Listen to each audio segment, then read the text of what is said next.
time has expired and yields back. The chair now recognizes the gentleman from Kentucky, the chair of the full committee, for 5 minutes for questions. Thank you very much. I remember, I'm old enough to remember back in the 1970s about when those bills were passed, and movies like the China Syndrome and those kind of things came out. I was a kid during the time, but I remember it. I remember the fear that people had, some legitimate through my line, had some issues, but that was also stoked. And it set us back as developing our nuclear energy. And so what we need to make sure people know that there is a regulatory structure in place, there is technology in place, it's a different world. And people ask me all the time, can SMRs, for instance, be safe? And I say, well, you put SMRs next to the most deadliest payload known to mankind, put a bunch of the best in the world, well, the best would go into the Army, but the second best in the world in the Navy. I'm kidding, I love the Navy. Think about 18 to 25-year-olds, put them underwater and send them around the world. You got 18, 25-year-olds running it, governed or commanded by 35 to 40-year-olds. And so we can do this, we can do it well, and we need to do it and do it well. So Mr. Williams, you were just directly involved with the NRC, Nuclear Regulatory Commission, the construction of the Vogtle units. Can you speak briefly where the NRC was a problem in that process?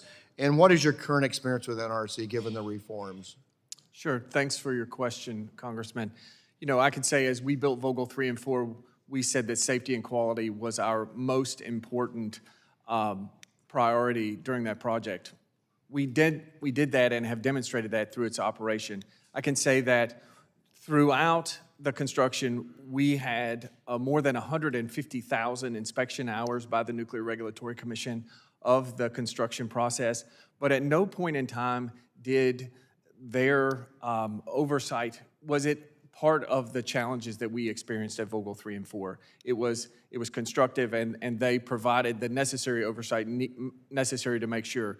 I would say in recent experience related to our operation, we continue to see a strong regulator.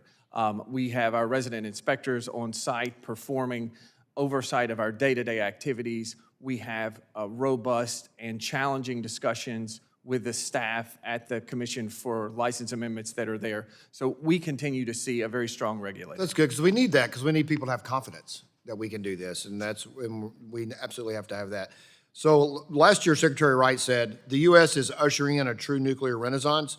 Meeting this demand will require strong partnership with our allies in collaboration with the private sector innovators. So Ms. Korsnick and Mr. Williams, Ms. Korsnick first, and both of you answer this. Significant investments in U.S. nuclear fuel are currently underway, and additional funding for projects has been announced this week by DOE, including 2 in Paducah, Kentucky. Nevertheless, here's the question, will continued supply of fuel service from closely allied nations like Canada, the UK, Europe, continue to be important to the operation of the U.S. nuclear fleet for the next generation? So, is it going to be important that we work with our allies to get this done? Absolutely. You need a diversified fuel supply, and working with our allies on both natural uranium as well as conversion and enrichment, I think is critical going forward. Thank you. Mr. Williams? I agree completely with Ms. Korsnick.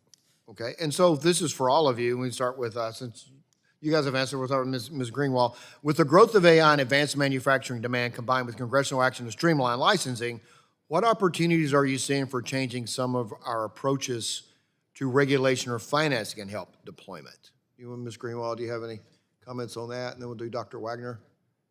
Yeah, so actually you're doing a lot on AI. I'll just say very briefly, so we see AI helping in both directions or being extremely relevant in sort of both sides of this issue. One, it's creating a lot of energy demand, and it needs a lot of reliable power, and nuclear energy can provide that. Also, AI provides a lot of tools to do things more efficiently, and we can apply that in the design process, in the licensing process, and in the operations process to make sure that we can use these artificial intelligent tools to do all of this work better and more efficiently. Thank you. Dr. Wagner? I think Ms. Greenwald said it well. You know, AI needs nuclear power for us to enable continued U.S. leadership in the AI for our infrastructure.